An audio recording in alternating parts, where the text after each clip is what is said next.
നമസ്കാരം. ലോകം ഇന്ന് ഒരു മൂന്നാം ലോക മഹായുദ്ധത്തിൻ്റെ നിഴലിലാണോ എന്ന് സംശയിക്കേണ്ടി വരുന്ന രീതിയിലാണ് അന്താരാഷ്ട്ര തലത്തിൽ സൈനിക നീക്കങ്ങൾ ഇപ്പോൾ പുരോഗമിക്കുന്നത്. പശ്ചിമേഷ്യയിൽ ഇറാൻ കടുത്ത പ്രതിരോധം തീർക്കുമ്പോൾ പസഫിക് സമുദ്രത്തിലെ അവാച്ച ഗൾഫിൽ തങ്ങളുടെ നാവിക കരുത്ത് പ്രദർശിപ്പിച്ചുകൊണ്ട് റഷ്യ ഇപ്പോൾ രംഗത്തെത്തിയിരിക്കുകയാണ്.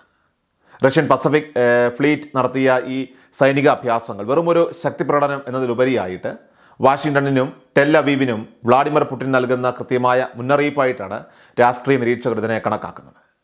മേഖലയിൽ അമേരിക്കയുടെയും ഇസ്രയേലിൻ്റെയും നീക്കങ്ങളെ തടയാൻ റഷ്യ സജ്ജമാണെന്നും ഇറാന് തങ്ങൾ നൽകുന്ന പിന്തുണ കേവലം വാക്കുകളിൽ ഒതുങ്ങുന്നതല്ലെന്നും ഈ നീക്കത്തിലൂടെ വ്യക്തമാകുന്നു. കടൽ പിളർന്നു നീങ്ങുന്ന റഷ്യൻ പടക്കപ്പലുകൾ പാശ്ചാത്യ രാജ്യങ്ങളുടെ പ്രതിരോധ സംവിധാനങ്ങളെ വെല്ലുവിളിക്കുന്ന കാഴ്ചയാണ് പസഫിക്കിൽ ഇപ്പോൾ ദൃശ്യമായത്. ശത്രു രാജ്യങ്ങളുടെ സബ്മറൈനുകളെ നിഷ്പ്രഭമാക്കാൻ ശേഷിയുള്ള MBK-107 എന്ന അത്യാധുനിക ആൻറ്റി സബ്മറൈൻ യുദ്ധക്കപ്പലുകളാണ് ഈ അഭ്യാസ പ്രകടനത്തിന് നേതൃത്വം നൽകിയത്. പരിശീലനത്തിനിടയിൽ ആകാശത്ത് പ്രത്യക്ഷപ്പെട്ട സാങ്കല്പിക ശത്രു ഡ്രോണുകളെ OSAM എയർക്രാഫ്റ്റ് മിസൈലുകൾ ഉപയോഗിച്ച് നിമിഷനേരം കൊണ്ട് തകർക്കാൻ റഷ്യൻ നാവികസേനയ്ക്ക് സാധിച്ചു. ഈ കൃത്യതയും വേഗതയും അമേരിക്കയെയും അവരുടെ സഖ്യകക്ഷികളെയും ഒരുപോലെ ഭയപ്പെടുത്തുന്നുണ്ട്. ഏതായാലും വരും ദിവസങ്ങളിൽ ഇത്തരം അത്യാധുനിക കപ്പലുകൾ റഷ്യ ഇറാന് കൈമാറുമോ എന്നതാണ് ഇപ്പോൾ ലോകം ഉറ്റുനോക്കുന്ന പ്രധാന ചോദ്യം. ഇറാൻ്റെ പുതിയ നേതാവായിട്ടുള്ള മുജ്തബ ഖമേനി സ്ഥാനമേറ്റെടുത്തതിന് പിന്നാലെ മേഖലയിലെ അമേരിക്കൻ താവളങ്ങൾ തകർക്കുമെന്ന് പ്രഖ്യാപിച്ചിരുന്നു. ഈ പ്രഖ്യാപനത്തിന് തൊട്ടു പിന്നാലെ റഷ്യ ഇത്തരമൊരു നീക്കം നടത്തിയത് യാദൃശ്ചികമല്ലെന്ന് നിശ്ചയമാണ്. ലോകത്തിലെ ഇന്ധന വിതരണത്തിൻ്റെ ഭൂരിഭാഗവും കടന്നു പോകുന്ന ഹോർമുസ് കടലിടുക്കിലെ സാഹചര്യം അതീവ ഗുരുതരമായിട്ടിപ്പോൾ തുടരുകയാണ്. ഹോർമുസ് കടലിടുക്ക് അടച്ചുപൂട്ടുമെന്ന ഇറാൻ്റെ ഭീഷണി അത് ഇതിനോടകം തന്നെ ആഗോള വിപണിയിൽ എണ്ണവില ബാരലിന് $100 മുകളിലെത്തിച്ചിട്ടുണ്ട്. ഇത് ആഗോള സമ്പദ് വ്യവസ്ഥയെ തന്നെ തകിടം മറിക്കാനിടയുണ്ട്. റഷ്യയും ഇറാനും തമ്മിലുള്ള ബന്ധം കേവലം നയതന്ത്ര ചർച്ചകളിൽ ഒതുങ്ങുന്നില്ല എന്നതിൻ്റെ തെളിവാണ് റഷ്യയിൽ നിന്നും ഇറാനിലേക്ക് എത്തുന്ന സഹായ വിമാനങ്ങളൊക്കെ തന്നെ. പുടിൻ്റെ നേരിട്ടുള്ള നിർദ്ദേശം പ്രകാരം 13 ടൺ മരുന്നുകളും മെഡിക്കൽ ഉപകരണങ്ങളുമായി റഷ്യൻ വിമാനങ്ങൾ അസർബൈജാൻ വഴി ഇറാനിലേക്ക് പറക്കുകയാണ്. ഉപരോധങ്ങൾ കൊണ്ട് ഇറാനെയും റഷ്യയെയും തളർത്താമെന്ന് കരുതിയ പാശ്ചാത്യ ശക്തികൾക്ക് മുന്നിൽ ഇപ്പോഴിതാ അതിശക്തമായിട്ടുള്ള പ്രതിരോധം തീർക്കുകയാണ് ഈ രണ്ട് രാജ്യങ്ങളും. എന്നാൽ അമേരിക്കയെ ശരിക്കും ഭയപ്പെടുത്തുന്നത് റഷ്യയുടെ സമുദ്രത്തിനടിയിലെ നിഗൂഢമായിട്ടുള്ള നീക്കങ്ങളാണ്.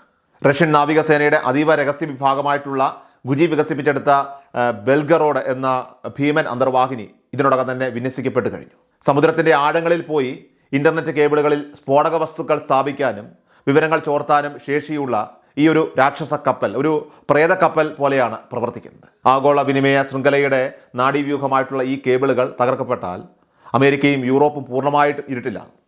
ഏകദേശം 6000 മീറ്റർ ആഴത്തിൽ സഞ്ചരിക്കാൻ കഴിയുന്ന ഈ അന്തർവാഹിനി ടൈറ്റാനിയം ലോഹക്കൂട്ടുകൾ കൊണ്ട് നിർമ്മിച്ചതാണ്.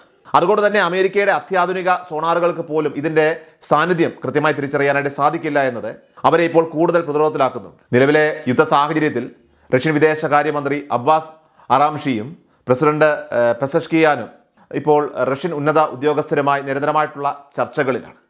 വലിയൊരു സൈനിക നീക്കത്തിൻ്റെ സൂചനകളാണ് മോസ്കോയിൽ നിന്നും ടെഹ്റാനിൽ നിന്നുമൊക്കെ തന്നെ ഇപ്പോൾ പുറത്തു വന്നുകൊണ്ടിരിക്കുന്നത്. ഫെബ്രുവരി 28 ആരംഭിച്ച യുദ്ധം ഇതിനോടകം തന്നെ വലിയ രീതിയിലുള്ള നാശനഷ്ടങ്ങൾ ഉണ്ടാക്കിയിട്ടുണ്ട്. 5000-ലധികം മിസൈലുകളാണ് ഇറാൻ വിക്ഷേപിച്ചത്. 1000-ലധികം പേർ ഇതിനോടകം തന്നെ കൊല്ലപ്പെട്ടതായിട്ടാണ് റിപ്പോർട്ടുകൾ പുറത്തു വരുന്നത്. അമേരിക്കൻ എംബസികളെയും സൈനിക താവളങ്ങളെയും ലക്ഷ്യമാക്കി ഇറാൻ്റെ ഡ്രോണുകൾ കുതിക്കുമ്പോൾ റഷ്യൻ നാവികസേന നേരിട്ട് യുദ്ധക്കളത്തിൽ ഇറങ്ങുമോ എന്നതാണ് ഇപ്പോൾ ലോകം ഭയക്കുന്ന മറ്റൊരു കാര്യം. പാശ്ചാത്യ ശക്തികളുടെ ആശയവിനിമയ ശൃംഖലയും ഇന്ധന വിതരണവും പുടിൻ്റെ വിരൽത്തുമ്പിലാകുന്നതോടെ അമേരിക്കൻ മേധാവിത്വത്തിൻ്റെ തകർച്ച ആരംഭിച്ചതായിട്ടാണ് രാഷ്ട്രീയ നിരീക്ഷകർ പോലും ഇവിടെ വിലയിരുത്തുന്നത്. ചുരുക്കത്തിൽ ഹോർമുസ് കടലിടുക്കിലും അതോടൊപ്പം തന്നെ പസഫിക് സമുദ്രത്തിലുമൊക്കെ തന്നെ പുകയുന്നത് കേവലം ഒരു യുദ്ധമല്ല, മറിച്ച് പുതിയൊരു ലോകക്രമത്തിൻ്റെ ഒരു പ്രഖ്യാപനം കൂടിയാണ്. ഉപരോധങ്ങൾ കൊണ്ട് തങ്ങളെ തളർത്താൻ കഴിയില്ലെന്നും ലോകത്തിൻ്റെ ഗതി കൃത്യമായി നിയന്ത്രിക്കാൻ തങ്ങൾക്ക് സാധിക്കുമെന്നും ഇവിടെ റഷ്യൻ പ്രസിഡന്റ് വ്ളാഡിമിർ പുടിൻ തെളിയിച്ചിരിക്കുകയാണ്. റഷ്യയും ഇറാനും സംയുക്തമായിട്ട് നടത്തുന്ന നീക്കങ്ങൾ അമേരിക്കൻ സാമ്രാജ്യത്വത്തിൻ്റെ അവസാന ആണികളായിട്ട് മാറുമോ എന്നത് കണ്ടറിയണം. ആഴക്കടലിലെ രഹസ്യ നീക്കങ്ങളും കരയിലെ മിസൈൽ ആക്രമണങ്ങളും ഒക്കെ തന്നെ ഒരേപോലെ നേരിടേണ്ടി വരുന്ന പാശ്ചാത്യ ലോകം ചരിത്രത്തിലെ ഏറ്റവും വലിയ ഭീഷണിയിലാണ് ഇപ്പോൾ പോകുന്നത്. ലോകം ഇപ്പോൾ ഉറ്റുനോക്കുന്നത് ഹോർമുസിലേക്കാണ്.